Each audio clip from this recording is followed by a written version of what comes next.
Hello friends, स्वागत है आप सबका आपका अपना यूट्यूब चैनल अब पढ़ेगा इंडिया में। आज हम लोग इस वीडियो में देखेंगे जो हम लोगों ने घटना चक्र जीएस पॉइंटर के बुक से सामान्य अध्ययन का जो सीरीज स्टार्ट कर रखा है, उस सीरीज में अभी हम लोग देख रहे हैं इंडियन ज्योग्राफी यानी कि भारत का भूगोल।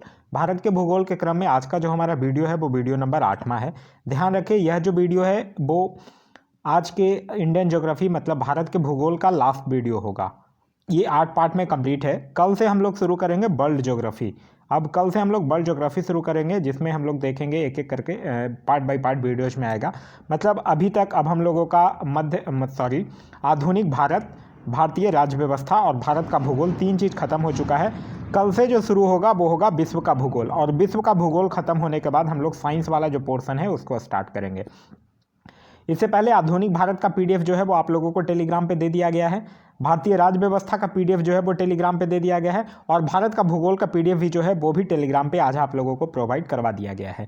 यह तीनों का पीडीएफ कंप्लीट पीडीएफ आप लोगों को दे दिया गया है। कल से शुरू होगा वर्ल्ड ज्योग्राफी, और वर्ल्ड ज्योग्राफी का भी पीडीएफ जो है वो जल्द ही आप लोगों को प्रोवाइड करवा दिया जाएगा। पीडीएफ के लिए मैं आप लोगों को ऑलरेडी बता चुका हूं। पीडीएफ के लिए वीडियो के दिए गए डिस्क्रिप्शन लिंक से जाकर आप टेलीग्राम ग्रुप ज्वाइन कर सकते हैं, या फिर टेलीग्राम में जाकर सर्च कर सकते हैं अब पढ़ेगा इंडिया। वहां जो ग्रुप आएगा उसको ज्वाइन कर लीजिए, वहां इसका पीडीएफ जो है वो प्रोवाइड करवा दिया गया है। चलिए, आज का जो हमारा टॉपिक है वो है रेल परिवहन। कह रहा है कि भारत में सबसे पहले रेल मार्ग तैयार हुआ था। तो भारत में सबसे पहले जो रेल मार्ग है वो 1853 में तैयार हुआ था। फिर कह रहा भारत की पहली रेलवे लाइन बनी थी। तो भारत की पहली रेलवे लाइन जो है वो मुंबई और थाने के बीच 1853 ईस्वी में बनी थी। फिर कह रहा है कि बड़ी लाइन की 2 पटरियों के बीच की दूरी होती है। तो बड़ी लाइन के 2 पटरियों के बीच की दूरी जो होती है वो 5.5 फीट होती है। फिर कह रहा गोरखपुर से मुंबई की रेल यात्रा का न्यूनतम दूरी वाला मार्ग क्या है। तो गोरखपुर से मुंबई की रेल यात्रा का न्यूनतम दूरी वाला मार्ग जो है वो है इलाहाबाद होकर। फिर कह रहा भारत के रेल मंत्रालय की बुलेट ट्रेन चलाने की योजना है। तो वो है मुंबई अहमदाबाद के बीच में। फिर कह रहा सही सुमेलन है, एक साइड रेलवे जोन है और दूसरे साइड मुख्यालय है। कह रहा उत्तर पूर्व रेलवे का इसका मुख्यालय जो है वो गोरखपुर में है। दक्षिण पूर्व रेलवे का मुख्यालय कोलकाता में है। पूर्वी रेलवे का मुख्यालय कोलकाता में है, और दक्षिण पूर्व मध्य रेलवे का जो है वो बिलासपुर में है, और पूर्वी तटीय रेलवे का भुवनेश्वर में है। आगे है कि सत्य कथन है, उत्तर पश्चिम रेलवे का मुख्यालय जो है वो जयपुर में स्थित है। फेरी क्यून विश्व के सबसे पुराने चालू इंजन का प्रयोग करने वाली गाड़ी है, तथा भारतीय रेलवे इसके द्वारा वन्यजीव तथा विरासत स्थलों की यात्रा जो है वो आयोजित करती है। फिर कह रहा है रेलवे का जोन मुख्यालय हाजीपुर कहाँ स्थित है। तो हाजीपुर जो है वो बिहार में स्थित है। फिर है कि उत्तर मध्य रेलवे जोन क्षेत्र का मुख्यालय जो है वो कहाँ स्थित है। तो उत्तर मध्य रेलवे जोन क्षेत्र का मुख्यालय जो है वो कहाँ स्थित है, वो प्रयागराज में स्थित है। तो इसका आंसर जो होगा वो होगा प्रयागराज। फिर कह रहा है नीचे दिए हुए मानचित्र पर ध्यान दीजिए, और इस मानचित्र पर ध्यान देने के बाद यह कह रहा है कि दिल्ली से चले 2 पर्यटक, जिनको एक को कराची जाना है और दूसरे को भुज जाना है, साथी की तलाश में है। जिस रेलवे जंक्शन तक जहाँ तक वो साथ चल सकते हैं उसे मानचित्र में दर्शाया गया है, वो है तो वो रेलवे जंक्शन है बालोतरा। आगे है कि यद्यपि रेलवे भारत में सबसे अधिक व्यापक परिवहन साधन है, परंतु स्वतंत्रता के बाद की अधिकांश अवधि में सड़क परिवहन को सर्वाधिक प्रोत्साहन मिला है। इसके कारण क्या है। तो इसके कारण क्या है कि रेल परिवहन परिचालन में सस्ता है, पर उसकी संबंध पूंजी लागत जो है वो बहुत अधिक है। मानव वस्तुओं का भौगोलिक विस्तार इतना अधिक है कि केवल रेलवे से ही परिवहन की सारी आवश्यकताओं की पूर्ति की आशा करना जो है वो वास्तविक नहीं है। रेलवे का स्वरूप अविभाज्य होने के कारण जनता के लिए प्रायः इसका लाभ उठाना उतना सुविधाजनक नहीं होता जितना कि निजी कारों, बसों तथा दुपहियों वाहनों से लाभ उठाना होता है। आगे है कि सही सुमेलन है, रेल कोच फैक्ट्री कहाँ है। रेल कोच फैक्ट्री है कपूरथला में। व्हील एंड एक्सल संयंत्र जो है वो है बेंगलुरु में। फिर उसके बाद डीजल लोकोमोटिव वर्क्स वो है वाराणसी में। इंटीग्रल कोच फैक्ट्री वो है पेरम्बूर में। फिर कह रहा है कि डीजल रेल इंजन जो है वो बनाए जाते हैं। तो यह जो है वो मंडुवाडीह वाराणसी में बनाए जाते हैं। फिर उसके बाद है कि पंजाब, तमिलनाडु, उड़ीसा एवं पश्चिम बंगाल में से वह राज्य जहां यात्री रेल डिब्बों का बड़ी मात्रा में निर्माण होता है वो है पंजाब और तमिलनाडु। फिर कह रहा है रेलवे स्टाफ कॉलेज स्थित है। तो रेलवे स्टाफ कॉलेज जो है वो बड़ोदरा में स्थित है। फिर कह रहा है कि साल की लकड़ी का उपयोग जो है वो अधिकतर होता है। तो साल की लकड़ी का उपयोग जो है वो अधिकतर जो है वो रेलवे स्लीपर बनाने के उद्योग में किया जाता है। नेक्स्ट क्वेश्चन कह रहा है कि तीसरी रेल कोच फैक्ट्री जो है वो स्थापित की जा रही है। तो तीसरी रेल कोच फैक्ट्री जो है वो रायबरेली में। फिर कह रहा है वह रेलखंड जहां पर प्रथम सीएनजी ट्रेन जो है वो शुरू की गई है, तो वो है रेवाड़ी रोहतक खंड पर। फिर है वो पहला राज्य जहां पीपीपी मॉडल पर रेल ट्रैक बनाया गया है, तो वो है गुजरात। आगे है कि कोंकण रेलवे जो है वो जोड़ता है, तो वह जो है वो रोहा से मंगलूर को जोड़ता है। फिर कह रहा है कि कोंकण रेलवे से सर्वाधिक लाभान्वित राज्य है, तो कोंकण रेलवे से सर्वाधिक लाभान्वित राज्य जो है वो है गोवा, कर्नाटक, महाराष्ट्र और केरल। फिर कह रहा है बेलगांव, मंडगांव, रत्नागिरी और उडुपी में से कोंकण रेलमार्ग नहीं जोड़ता है। तो किसको कोंकण रेलमार्ग नहीं जोड़ता है, तो वो जो है वो बेलगांव को नहीं जोड़ता है, बेलगाम को। फिर कह रहा है वह 2 रेलवे स्टेशनों जिन्हें जोड़ने वाली रेल लाइन को यूनेस्को ने धरोहर के रूप में मान्यता दिया है, तो वो है सिलीगुड़ी तथा दार्जिलिंग। फिर कह रहा है कि भारत का वह राज्य जो रेल सेवा से वंचित है, तो सिक्किम जो है वो रेल सेवा से वंचित राज्य है। फिर कह रहा है रेल सुरंगों के लंबाई के अनुसार सही अवरोही क्रम कौन है, तो पीर पंजाल, कारबूद, नाथुबाड़ी और बर्देबादी। देखिए ये एक्चुअली कुछ ये ऑप्शंस के अकॉर्डिंग भी कुछ इसके आंसर दिए गए हैं, क्योंकि ये मोस्टली जो है वो यूपी के एग्जाम्स में पूछे गए क्वेश्चंस हैं।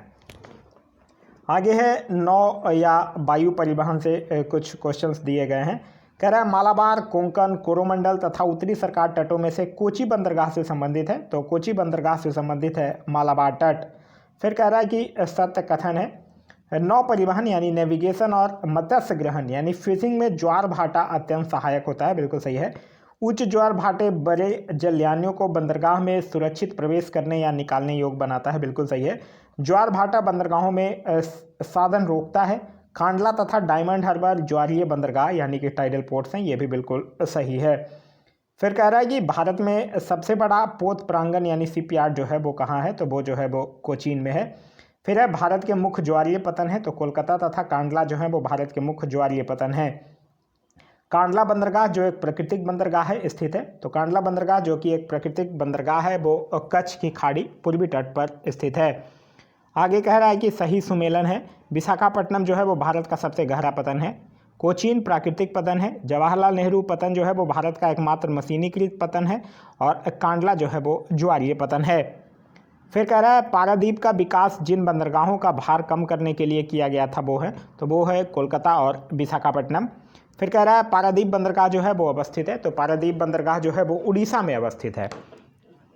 फिर है कि मुर्मुगांव पतन जो है वो अवस्थित है स्थित है, तो वो जो है वो गोवा में स्थित है। फिर कह रहा है कि भारत का सर्वाधिक आयात जो है वो नौभार तथा निर्यात नौभार वहन किया, तो वो जो है वो कांडला पतन जो है वो किया है। फिर कह रहा है कि दहेज, हजीरा, कोची एवं कांडला में से वह पतन जहां एलएनजी टर्मिनल नहीं है वो कौन है, तो वो है कांडला। फिर कह रहा है कि वह स्थान जहां पर 3 अर्धचंद्राकार समुद्र तट मिलते हैं वो कौन है, तो वो है कन्याकुमारी। फिर है कि सेतु समुद्रम परियोजना में नौ परिवहन नहर की लंबाई है, तो वो है 167 किलोमीटर। आगे है कि सेतु समुद्रम परियोजना जिन्हें जोड़ती है वो है, तो सेतु समुद्रम परियोजना जो है वो मन्नार की खाड़ी और पाक की खाड़ी को जोड़ती है। फिर कह रहा है कांडला, चेन्नई, पारादीप एवं मुंबई में से कौन सा एक जो है वो भारत का एक प्राकृतिक बंदरगाह नहीं है, तो चेन्नई जो है वो भारत का एक प्राकृतिक बंदरगाह नहीं है। फिर है चेन्नई, कोची, तूतीकोरिन एवं विशाखापट्टनम में से कौन जो है वो भारत के प्राकृतिक बंदरगाह हैं, तो विशाखापट्टनम और कोचीन जो है वो भारत के प्राकृतिक बंदरगाह हैं। फिर कह रहा सही सुमेलन है। कांडला की अगर बात करते हैं तो ये गुजरात में, नहौबा सोबा की बात करते हैं तो महाराष्ट्र में, पारादीप उड़ीसा में और तूतीकोरिन जो है वो तमिलनाडु में है। फिर कह रहा है अलेप्ली की बात है तो वो केरल में है, एन्नोर जो है वो तमिलनाडु में, पारादीप उड़ीसा में और काकीनाडा जो है वो आंध्र प्रदेश में है। फिर कह रहा है कि कृष्णापट्टनम बंदरगाह के संवर्धन से सर्वाधिक लाभान्वित राज्य कौन होगा, तो वो होगा आंध्र प्रदेश। फिर है कि भारत का सबसे बड़ा बंदरगाह है, तो भारत का सबसे बड़ा बंदरगाह जो है वो है मुंबई में। फिर है कि कोचीन, कांडला, हल्दिया तथा तूतीकोरिन में से कौन बंदरगाह जो है वो कच्छ की खाड़ी पर स्थित है, तो कांडला जो है वो कच्छ की खाड़ी पर स्थित है।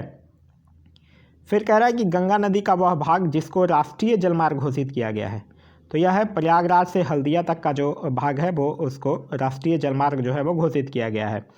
फिर कह रहा है देश का सबसे लंबा आंतरिक जलमार्ग है, तो देश का सबसे लंबा आंतरिक जलमार्ग है वो है प्रयागराज से हल्दिया तक। फिर कह रहा है राष्ट्रीय जलमार्ग जो है वो जोड़ता है, तो हल्दिया को प्रयागराज से राष्ट्रीय जलमार्ग जो है वो जोड़ता है। फिर कह रहा है वह राष्ट्रीय जलमार्ग जो कोट्टापुरम तथा कोल्लम को जोड़ता है, तो केरल तटीय नहर जलमार्ग जो है वो कोट्टापुरम तथा कोल्लम को जोड़ता है। फिर है राष्ट्रीय अंतर्देशीय नौवहन संस्थान जो है वो अवस्थित है, तो यह जो है वो पटना में है। फिर कह रहा है भारत का कोयले को संचालित करने वाला 12वां प्रमुख पतन विकसित हो रहा है, तो यह जो है वो चेन्नई के निकट एन्नोर में हो रहा है। आगे है कि जामनगर, ओखा, पोरबंदर एवं वेरावल में से गुजरात का बंदरगाह कस्बा नहीं है, तो जामनगर जो है वो गुजरात का बंदरगाह कस्बा नहीं है। फिर है हल्दिया, मुंबई, चेन्नई, विशाखापट्टनम में से भारत का खुला सागरीय बंदरगाह कौन है, तो चेन्नई जो है वो भारत का खुला सागरीय बंदरगाह है। आगे है कि पोरबंदर, हल्दिया, पणजी एवं विशाखापट्टनम में से भारत का बाह पतन का विशिष्ट उदाहरण कौन है, तो हल्दिया जो है वो भारत में बाह पतन का विशिष्ट उदाहरण है। फिर आगे एक साइड शिपयार्ड हैं, दूसरे साइड राज्य दिए गए हैं। गार्डन रीच कहाँ है, पश्चिम बंगाल में है। हिंदुस्तान शिपयार्ड कहाँ है, आंध्र प्रदेश में। मंझगांव डॉक्स कहाँ है, महाराष्ट्र में। और कोचीन शिपयार्ड कहाँ है, तो यह केरल में है। आगे है कि सार्वजनिक सीमित कंपनियों के स्वामित्व वाले भारत का सर्वप्रथम विमानपत्तन है, तो वो है कोचीन विमानपत्तन। फिर है राजा सांसी अंतर्राष्ट्रीय हवाई अड्डा स्थित है, तो यह जो है वो अमृतसर में स्थित है। फिर है दमन, जंजीरा, कराईकल एवं रत्नागिरी बंदरगाहों में से वह जो भारत के पश्चिमी तट पर स्थित नहीं है, तो कराईकल बंदरगाह जो है वो भारत के पश्चिमी तट पर स्थित बंदरगाह नहीं है। फिर है भारत का सबसे बड़ा जहाज तोड़ने का यार्ड में स्थित है, तो अलंग गुजरात के भावनगर में स्थित है। फिर कह रहा है कि वर्तमान मुंबई बंदरगाह के दबाव को कम करने के लिए जिस पतन का निर्माण किया गया है वो है, तो वो है नहावा सेवा, जो कि जवाहरलाल नेहरू पतन के नाम से भी जाना जाता है। फिर कह रहा है वह राज्य जिसमें लंबे नौ संचालन चैनल द्वारा समुद्र से जोड़े जाने के लिए कृत्रिम अंतर्देशीय बंदरगाह के निर्माण की संभावना का पता लगाया है, तो ये कहाँ, राजस्थान में। फिर कह रहा है मुर्मुगांव, ये कहाँ है, मुर्मुगांव है गोवा में। पारादीप कहाँ है, तो यह है उड़ीसा में। मैंगलुरु कर्नाटक में। और मुंद्रा जो है वो गुजरात में स्थित है। फिर कह रहा है कि भारत का 13वां प्रधान बंदरगाह जो है वो किस राज्य में स्थापित किए जाने वाला है, तो यह जो है वो महाराष्ट्र में। फिर कह रहा है कोचीन, हल्दिया, कांडला, तूतीकोरिन में से कौन सा एक बंदरगाह जो है वो कच्छ की खाड़ी पर स्थित है, तो कांडला जो है वो कच्छ की खाड़ी पर स्थित है। आगे है कि garden reach shipyard ship builders and engineers limited का डीजल इंजन संयंत्र जो है वो अवस्थित है, तो इसका डीजल इंजन संयंत्र जो है वो रांची में अवस्थित है। फिर है कि उत्तर प्रदेश के किस हवाई अड्डे को भारत के केंद्रीय मंत्रिमंडल ने 24 जून 2020 को अंतर्राष्ट्रीय दर्जा स्वीकृत किया है, तो यह जो है वो कुशीनगर हवाई अड्डा को किया है। फिर आगे कुछ पर्यटन स्थल से कुछ क्वेश्चंस दिए गए हैं। कह रहा है चक्राता पर्यटन स्थल कहाँ है, तो यह उत्तराखंड में है। हफलौंग कहाँ है, असम में है। कलिम्पोंग कहाँ है, तो यह पश्चिम बंगाल में है। और कुफरी कहाँ है, तो यह जो है वो हिमाचल प्रदेश में है। फिर एक साइड राज्य और केंद्र शासित प्रदेश हैं, दूसरे साइड पर्यटक केंद्र दिए गए हैं। जम्मू एंड कश्मीर में पर्यटक केंद्र गुलमर्ग है। कसौली जो है वो हिमाचल प्रदेश में है। उडबाड़ा जो है वो गुजरात में है। और पॉइंट कैलिमर जो है वो तमिलनाडु में है। फिर कह रहा है किलोंग कहाँ है, तो किलोंग हिमाचल प्रदेश में स्थित है। औली उत्तराखंड में स्थित है। चिकमंगलूर जो है वो कर्नाटक में स्थित है। और ऊटी जो है वो तमिलनाडु में स्थित है। आगे कह रहा है कि यूनेस्को की विश्व विरासत स्थलों की सूची में सम्मिलित है, तो चंपानेर, पावागढ़ पुरातत्वीय उद्यान, छत्रपति शिवाजी रेलवे स्टेशन मुंबई, मामलापुरम और सूर्य मंदिर जिसको कि कोणार्क मंदिर के नाम से जाना जाता है, ये सब जो है वो यूनेस्को के विश्व विरासत स्थलों की सूची में सम्मिलित है। फिर कह रहा है कि भारत में गुलाबी नगरी किसको कहते हैं, तो जयपुर को कहते हैं। फिर झीलों का नगर कहा जाता है, तो उदयपुर को झीलों का नगर कहा जाता है। फिर है कि दक्षिण भारत के भगवान रंगनाथा, जिन्हें भगवान वेंकटेश भी कहते हैं, का मंदिर कहाँ स्थित है, तो ये जो है वो बिलगिरी रंगा पहाड़ी पर स्थित है। फिर है भारतीय पर्यटन मंत्रालय ने भारत में पर्यटन को प्रोत्साहित करने हेतु जिस अवधारणा को लोकप्रिय करने का उपयोग किया है वो कौन है, तो वो है इनक्रेडिबल इंडिया, यानी कि अतुल्य भारत। फिर है कि सबरीमाला स्थित है, तो सबरीमाला जो है वो केरल राज्य में स्थित है। फिर कह रहा है कि कूलधारा, धनुषकोडी, लखपत, चरखारी में से वह जो ध्वस्त नगर यानी घोस्ट टाउन नहीं है, तो चरखारी जो है वो घोस्ट टाउन नहीं है। फिर कह रहा है सही सुमेलन है, एक साइड तीर्थ स्थान के नाम दिए गए हैं, दूसरे साइड अवस्थिति है। कह रहा है श्रीशैलम ये कहाँ है, ये नलमाला पहाड़ियाँ पर है। ओंकारेश्वर मानघाता पहाड़ पे है और पुष्कर जो है वो अरावली में। फिर एक साइड चारागाह या हिल स्टेशंस के नाम दिए गए हैं, दूसरे साइड उसकी स्थिति दी गई है। बन्नी चारागाह कहाँ है, गुजरात में। बग्याल चारागाह उत्तराखंड में। खजियार हिमाचल प्रदेश और पहलगाम जो है वो जम्मू एंड कश्मीर में स्थित है। फिर कह रहा है मांद और महानदी के संगम पर स्थित धार्मिक स्थल है, तो वो चंद्रहासिनी देवी जो है वो मांद और महानदी के संगम पर स्थित एक धार्मिक स्थल है। आगे कह रहा है कि वह संयंत्र जो शक्ति तथा खाद दोनों दे सकता है, तो वो है बायोगैस संयंत्र। फिर है कि कुरियर सेवा से प्रतिस्पर्धा के लिए भारतीय डाक विभाग ने द्रुत डाक सेवा का आरंभ किया गया था, कब, तो 1986 में किया गया था। फिर है कि विश्व का वह देश जो नाइट्रोजनी उर्वरक उत्पादक तथा उपभोक्ता के रूप में दूसरे स्थान पर है, तो वो है भारत। फिर है कि टुंडिया भारत में प्रवेश करती है, तो यह जो है वो पाकिस्तान से भारत में प्रवेश करती है। श्रीहरिकोटा कहाँ स्थित है, तो यह आंध्र प्रदेश में। थुम्बा कहाँ, केरल में। भाभा एटॉमिक रिसर्च सेंटर कहाँ है, तो यह जो है वो मुंबई महाराष्ट्र में। और पोखरण जो है वो है राजस्थान में। फिर एक साइड नगर हैं और दूसरे साइड विशेषताएं उसकी दी गई है। अलीबाग ये अवकाश सदन है, हॉलीडे रिसोर्ट। बालापुर सेल रासायनिक संकुल है, पेट्रोकेमिकल कॉम्प्लेक्स। नहावा सोबा ये बंदरगाह है। रत्नागिरी ये जो है वो एक फिशिंग सेंटर है, मत्स्य केंद्र है। फिर कह रहा है कि थुम्बा में विक्रम साराभाई अंतरिक्ष केंद्र की स्थापना के लिए सबसे महत्वपूर्ण कारण क्या है, तो वो है कि थुम्बा का भूचुंबकीय विषुवत रेखा के निकट स्थित होना। फिर है कि दी हिमालयन माउंटेनियरिंग इंस्टीट्यूट जो है वो कहाँ स्थित है, तो यह जो है वो दार्जिलिंग में स्थित है। फिर आगे कह रहा है सही सुमेलित है। जवाहरलाल नेहरू कृषि विश्वविद्यालय कहाँ है, मध्य प्रदेश में।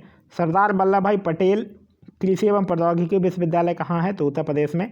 इंदिरा गांधी कृषि विश्वविद्यालय कहाँ है, छत्तीसगढ़ में। और आचार्य एनजी रंगा एग्रीकल्चरल यूनिवर्सिटी कहाँ स्थित है, तो यह जो है वो आंध्र प्रदेश में स्थित है।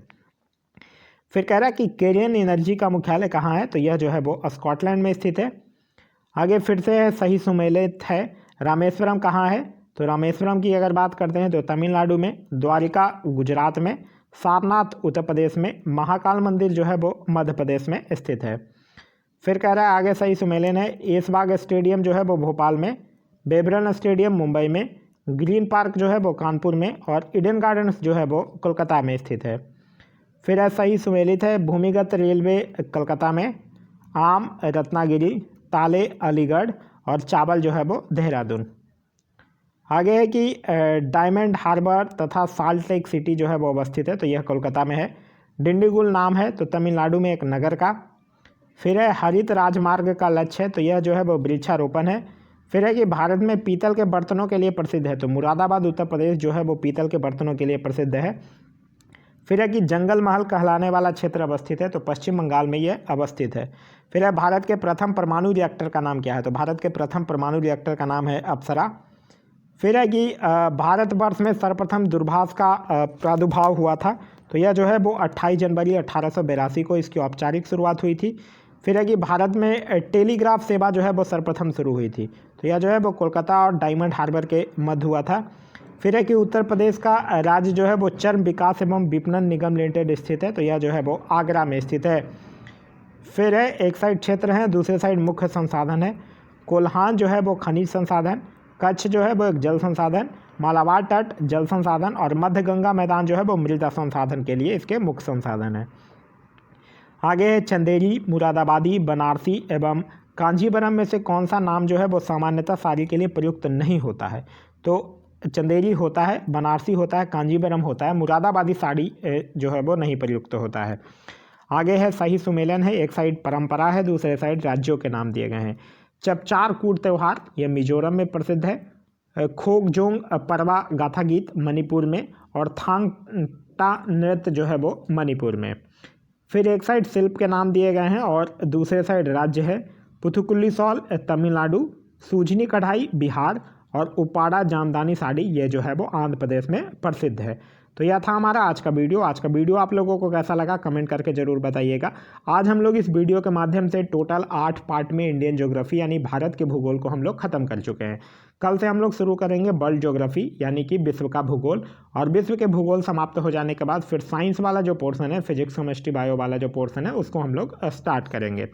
इसका कंप्लीट पीडीएफ जो है वो ऑलरेडी मैं आप लोगों को प्रोवाइड करवा दिया हूँ आज टेलीग्राम चैनल पे। वहाँ से जाकर आप लोग पूरा भारत के भूगोल का कंप्लीट पीडीएफ जो है वो आप लोग डाउनलोड कर सकते हैं। इससे पहले मॉडर्न हिस्ट्री हम लोग ख़त्म कर चुके हैं और इंडियन पॉलिटी हम लोग ख़त्म कर चुके हैं, और इन दोनों का भी जो कंप्लीट पीडीएफ है वो भी टेलीग्राम चैनल पे उपलब्ध है। टेलीग्राम चैनल के लिए आप वीडियो के डिस्क्रिप्शन लिंक से जाकर टेलीग्राम ग्रुप ज्वाइन कर सकते हैं, या फिर टेलीग्राम में जाकर सर्च कर सकते हैं अब पढ़ेगा इंडिया, वहाँ जो ग्रुप आएगा उसको ज्वाइन कर लीजिए। वहाँ इसका पीडीएफ जो है वो प्रोवाइड करवा दिया गया है। वीडियो पसंद आ रहा है तो अपने दोस्तों के साथ शेयर करना ना भूलें। इस वीडियो से कुछ सीखने के लिए मिला तो एक लाइक ज़रूर कर दें। अभी तक आप इस चैनल पर नए हैं या चैनल को सब्सक्राइब नहीं किए हैं तो चैनल को सब्सक्राइब कर लीजिए, और साथ ही साथ बेल आइकन दबा लीजिए ताकि हमारे सारे वीडियो के नोटिफिकेशन जो है वो आपको मिलते रहें। Thanks for watching.